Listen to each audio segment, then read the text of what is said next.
Então, estamos entrevistando o deputado Henrique Fontana, relator da reforma política. Deputado, o senhor falava desse cipoal, né, dessa anarquia, desse caos que se transformou o nosso sistema político, né, e que hoje está sendo pontualmente muito questionado, sobretudo pelas causas, quer dizer, pelas as consequências que eles causam, né, que causa esse tipo de sistema político, que é essa onda de corrupção, né, que sempre está...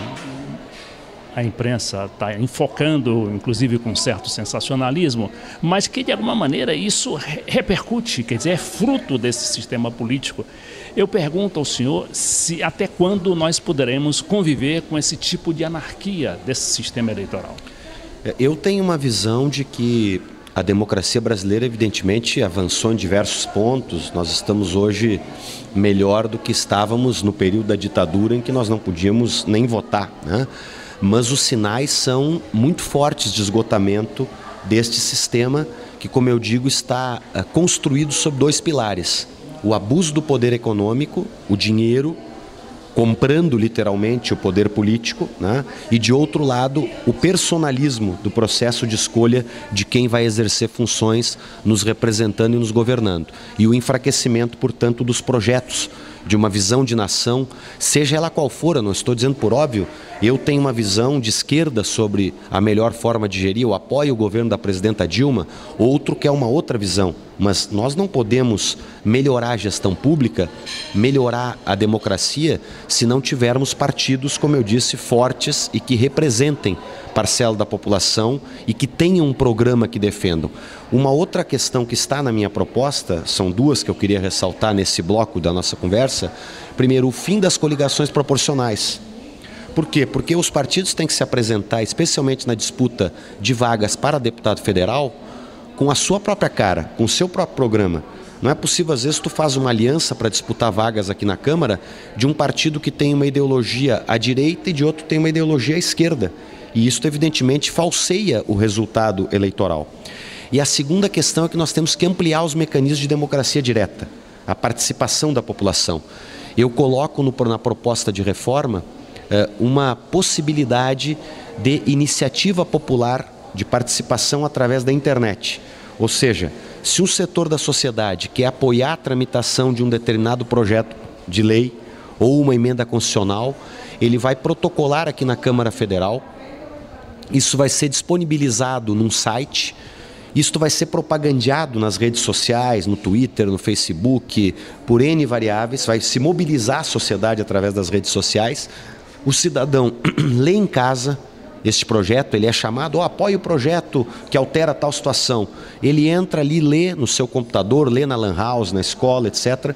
E se ele gosta do projeto, ele assina digitalmente o apoio à tramitação desse responsavelmente com a devida identificação, porque o que acontece na internet é muito perigoso, né?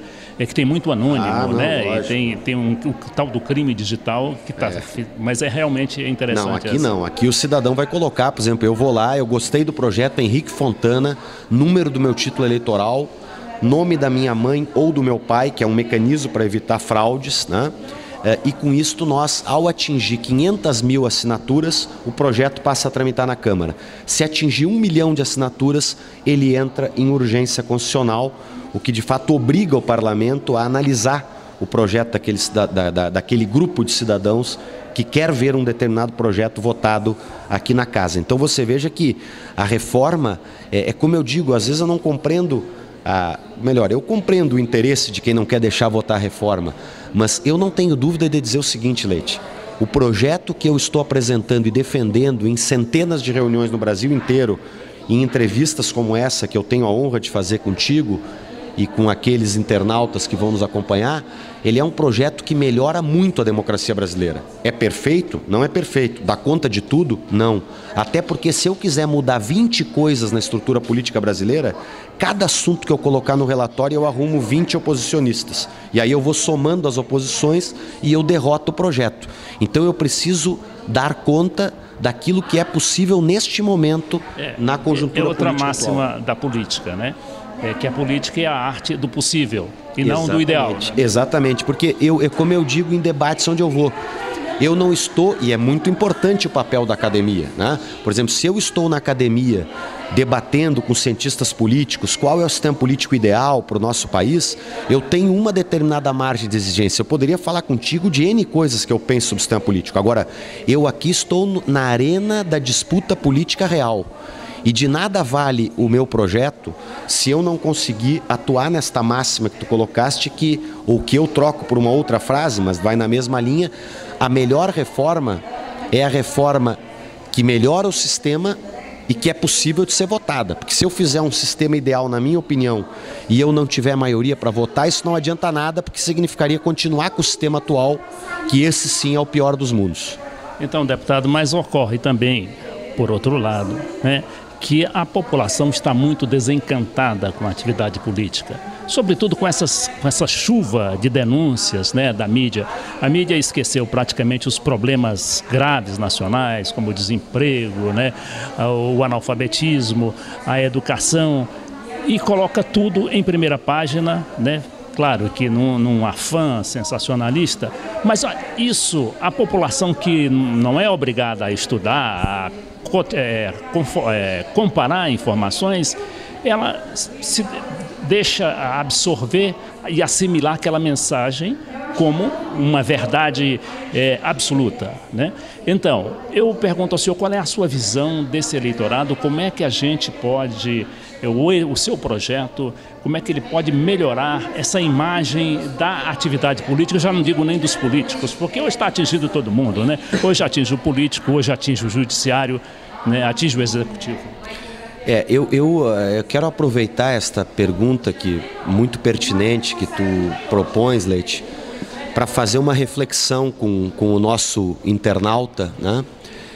Que mesmo a corrupção está sendo abordada de forma muito superficial por setores da mídia.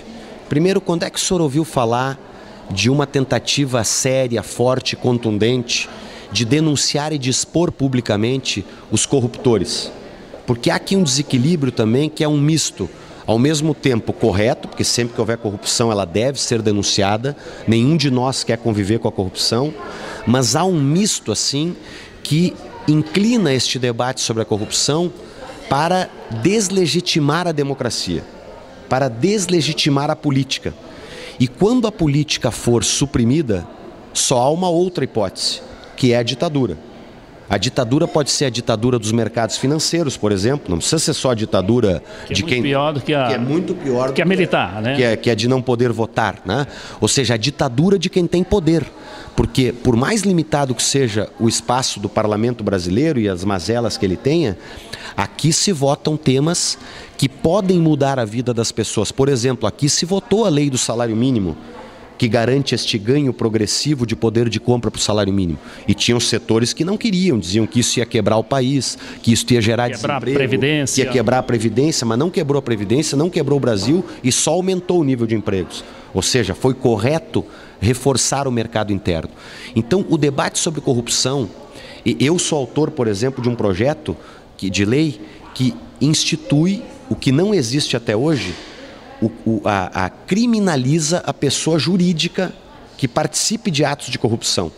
Hoje as empresas não são punidas quando elas corrompem, quando elas trabalham para obter um contrato superfaturado. Na verdade, elas nem aparecem, né? Nem aparece. Qual foi o corruptor, né, nesses últimos tempos aí, inclusive nessa onda de denuncismo aí, qual foi o corruptor que apareceu? Eu acho que nenhum. Quase nenhum, né? Ou se apareceu, eu e tu estamos até esquecendo aqui, né? Tão pouco que aparece. Então, qual é o tema? E a outra coisa é que as pessoas dizem, não, mas nós vamos renovar o Congresso. Mas a cada 4 anos o Congresso é renovado. Isso vem acontecendo já há décadas. Pelo menos desde que a ditadura terminou, né? É uma renovação também de Araque, porque muitos dos que vêm com mandato renovado, eles já tinham mandato anterior, né? Lógico, e a outra coisa, se o sistema político, se nós temos um problema de corrupção relacionado, a corrupção ela tem múltiplos fatores e múltiplas causas, mas eu não tenho nenhuma dúvida de dizer que uma das suas causas mais importantes nasce deste sistema de financiamento da política com base no interesse privado, financiando quem vai governar e quem vai exercer as funções de representação. Aí o que eu digo? Vamos debater a corrupção de forma estrutural. Porque eu li muito pouca coisa na mídia que tem abordado o tema financiamento privado e corrupção. Outra coisa interessante, quantas pessoas, Leite, tu ouviu ou leste entrevistas de gente defendendo o financiamento privado de campanha? É muito difícil, muito difícil. Tu ouve a crítica ao financiamento público, mas não a defesa do privado. Tu vê que aqueles que querem manter o financiamento privado se escondem por trás da crítica ao financiamento público, como eu disse há pouco, muitas vezes demagógica crítica, porque manipula números, diz que a campanha vai custar muito, mas uma democracia tem custos. Nós não podemos querer fazer uma eleição sem assumir os custos da democracia. E os custos da democracia são sempre baratos, baixos, em relação ao retorno que a democracia pode dar para a população. Deputado Henrique Fontana, nós estamos quase terminando esse segundo bloco. Eu perguntaria ao senhor como é que está atualmente a tramitação do projeto da reforma política. Ele já passou pela comissão especial, né? E está agora na fase de ser examinado pelo plenário, é isso? Não, infelizmente ele ainda não foi aprovado na comissão especial. Nós tivemos que adiar a última tentativa de votação, que ocorreu em final de novembro. Por quê? Porque havia um mapeamento que o projeto poderia ser derrotado. E eu não posso correr o risco de ver um projeto desse ser derrotado na comissão especial, porque aí ele vai para o arquivo. Então, nós estamos reabrindo um conjunto de negociações, porque uma coisa eu digo brincando, eu serei um relator incansável. Não há limite para mim da tentativa. Eu acho que é tão importante para o país.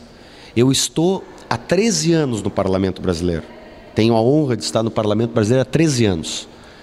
Eu acho que é tão importante para o país esta reforma que introduz o financiamento público, que eu vou incansavelmente até o último minuto da prorrogação, até o último pênalti, para usar aquela linguagem da decisão do jogo, tratando de encontrar aliados, e quero pedir para as pessoas que estão nos assistindo que se alinhem a esse projeto. Eu sei, por exemplo, que nós já estamos hoje com os movimentos sociais que lutam, por exemplo, o movimento contra a corrupção eleitoral, uma série de movimentos sociais que lutam pela reforma política, coletando assinaturas para um projeto de iniciativa popular, porque alguns temem que o Congresso não vote, mas eu quero lutar para que o Congresso vote.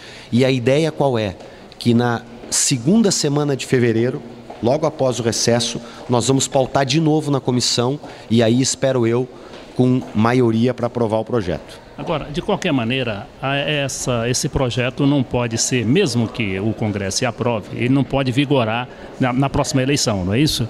Ele vai entrar em vigor em 2014, na próxima eleição presidencial. E para entrar em vigor em 2014, ele terá que ser aprovado antes, pelo menos um ano da eleição, não é isso? Ele tem que ser aprovado preferencialmente durante o ano que vem, em 2012, mas é evidente que nós ainda podemos, se precisar, por exemplo, usar o primeiro semestre de 2013. Né? Então, como eu digo, a reforma política não é uma corrida de 100 metros rasos. Ela é para maratonistas. É mais uma ação pedagógica, né? E a possibilidade, por exemplo, à medida que se multiplicam debates em espaços qualificados como esse que eu tenho aqui, a honra de participar ao teu lado. Obrigado. O que ocorre? A população vai descobrindo esse tema. Né? O que eu digo? Tudo que interessa para o senhor que está em casa, tudo, o seu salário, a escola onde o seu filho vai estudar, a universidade que o seu filho vai estudar, a estrada por onde o senhor anda, a preservação ambiental e o desenvolvimento sustentável, tudo passa pela política. Portanto, tudo depende desta reforma política. Portanto, se o senhor está se mobilizando por N causas, o senhor está preocupado, por exemplo, com o Código Florestal, o senhor está preocupado com tantas coisas importantes, preocupe-se em primeiro lugar com a reforma política, porque dela é que nasce o tipo de parlamento que nós temos e, portanto, o tipo de decisões que são tomadas em cada um desses temas. Nós entrevistamos assim o deputado Henrique Fontana, do PT do Rio Grande do Sul, e relator da Comissão Especial da Reforma Política do Congresso.